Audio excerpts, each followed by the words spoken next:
तुर्क सदर रजब Tayyip Erdogan ने OIC इजलास से खिताब में कहा कि इसराइल एक दहशतगर्द रियासत है। ईरान पर इसराइल हमले की शदीद मजम्मत करते हैं। फ़लस्तीनियों का गम हमारा गम है। इसराइल ने गजा के अलावा लबनान और शाम में भी हमले किए। नेतन्याहू ने साबित किया है कि वो खत्ते के अमन के लिए खतरा है। वो नहीं चाहता किसी भी तनाज़े को मुज़ाकरात के जरिए हल किया जाए।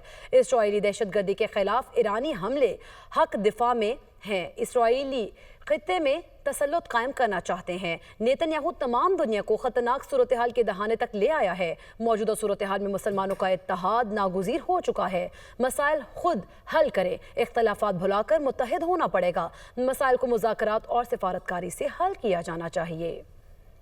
तुर्क सदर रजब तैयब एर्दोगान ने OIC इजलास से खिताब में कहा कि इसराइल एक दहशतगर्द रियासत है। ईरान पर इसराइल हमले की शदीद मजम्मत करते हैं। फ़लस्तीनियों का गम हमारा गम है। इसराइल ने गजा के अलावा लबनान और शाम में भी हमले किए। नेतन्याहू ने साबित किया है कि वो खत्ते के अमन के लिए खतरा है। वो नहीं चाहता किसी भी तनाज़े को मुज़ाकरात के जरिए हल किया जाए।